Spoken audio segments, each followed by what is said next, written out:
in the colossals, in the inscriptions there. Okay, it lets you know that this was our land.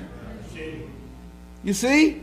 Now, when I went to Kemet and saw this structure and saw the irrigation rings, look at the irrigation rings here. I mean erosion marks on this joker. My spirit spoke to me and said this thing has to be at least 18,000 years old. Now, all of the literature says otherwise. And I'm going to show you why in a minute. All of the literature tells you everything in Egypt is dated on this side of 4004 BC. Everything, all of the dynasties, all of the structures, you know, and see, this is where you have to get to the point of not being bound by Eurocentric historiography. You have to let your spirit speak to you. Sometimes you'll read something in literature, and just because they're an Egyptologist doesn't mean they know what they're talking about.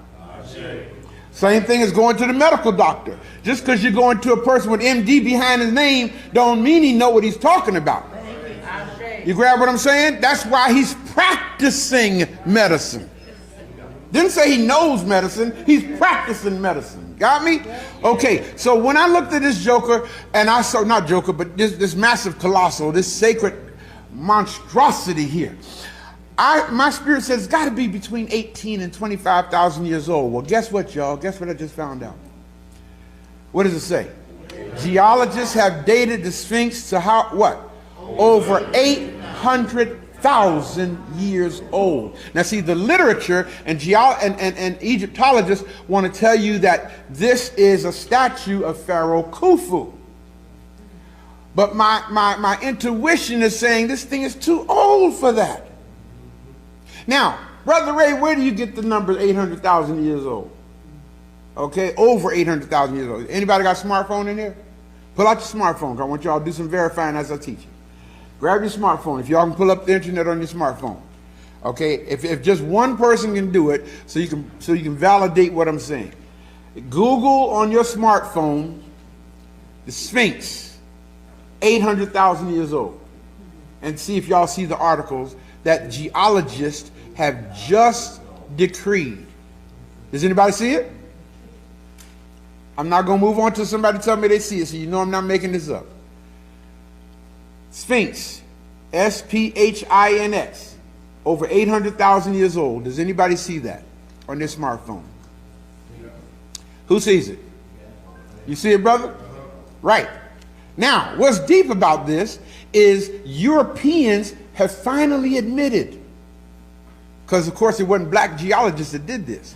You follow what I'm saying? European geologists, European scientists have finally admitted that this thing is not 800,000 years old, but over 800,000 years old. Anybody else see it? Okay, so you see it on your smartphone. Now, everybody say, that's a game changer.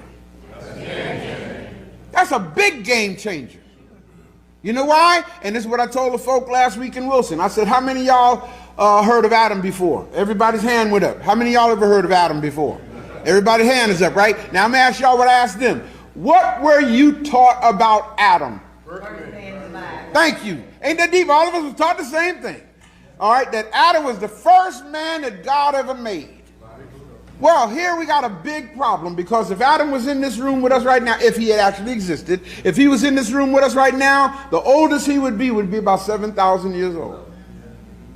So if Adam would be only about 7,000 years old, and this is over 800,000 years old, look at somebody and say, who made it? Now here's the deep thing about it. The Europeans know this.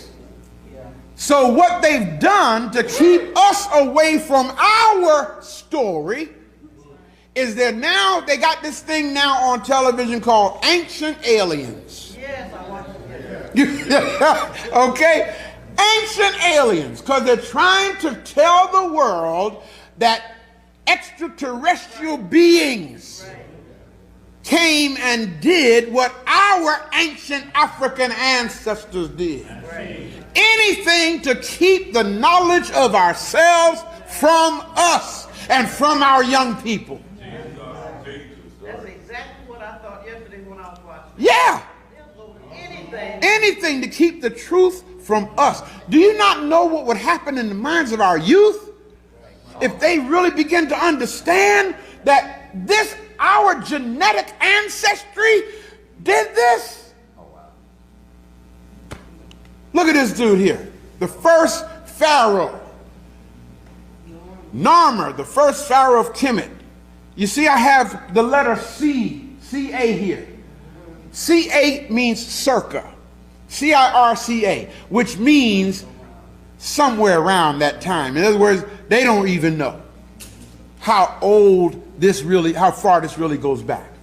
Okay, but here you have a statuette figure of the first pharaoh of ancient Egypt. Now, this is some deep stuff, y'all, because you can't find one statue of Matthew, Mark, Luke, John, Elijah, Nahum, Habakkuk, Obadiah. You can't find it. There's no statue of Abraham, no statue of Noah, no statue of nobody mentioned in the Bible, but yet I can take you and show you this. Now, how did we get so messed up in the timeline? How did we get so messed up? Right here. A Roman Catholic priest by the name of Bishop James Usher, Archbishop of Armagh, Primate of all Ireland, and Vice Chancellor of the Trinity College in Dublin, was highly regarded in his day as a churchman and as a scholar. He declared all by himself. This did not require a council meeting. Bishops didn't vote on this. This one man decided all by himself and established the first day of creation, meaning Genesis 1 and 1, as what date? October 23rd, what year? 4004 BC. Now, because he declared this, everything else in the world, as far as putting a date on it, is dated this side of 4004 BC. Does everybody follow what I'm saying?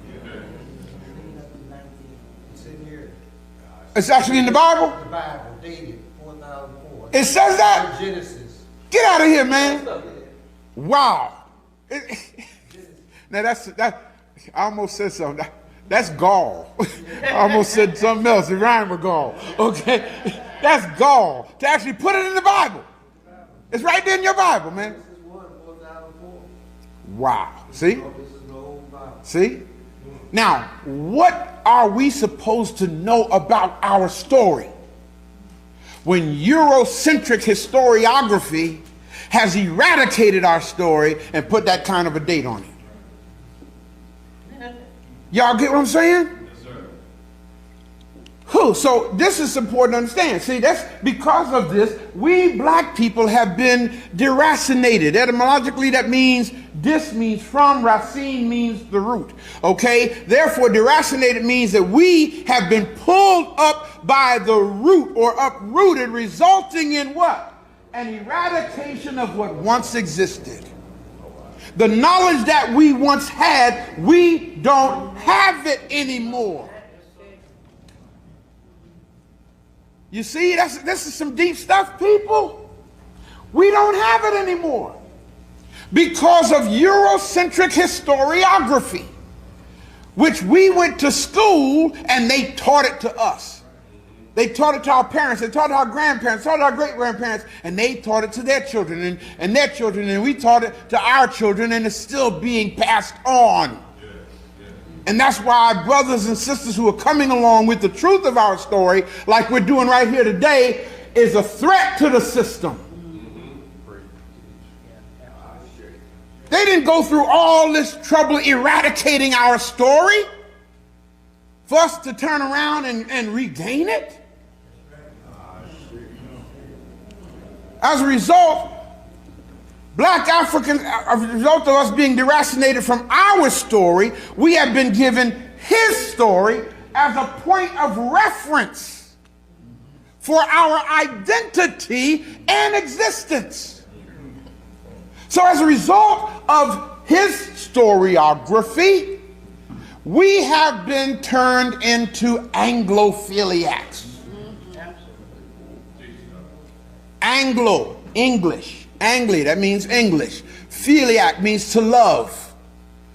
So an Anglophiliac is a person who loves English or England or the people of England. Now what makes it bad is when you're an Anglophiliac, that means you not only love things of England or the people of England or the culture of England, but you love it above yourself. And that's where we are. We love things of England above ourselves. We love things of England so fast and so dynamically that when we're around Angles, when we're around English people, as conscious as some of us are, guess what we do? We whisper. We can be talking all bold and powerful and everything. As soon as we get, if we're too close to a white person, we'll say, but you know they. We won't even say black. We'll say you, but you know they. Y'all ever see that before? Some of y'all might have done it.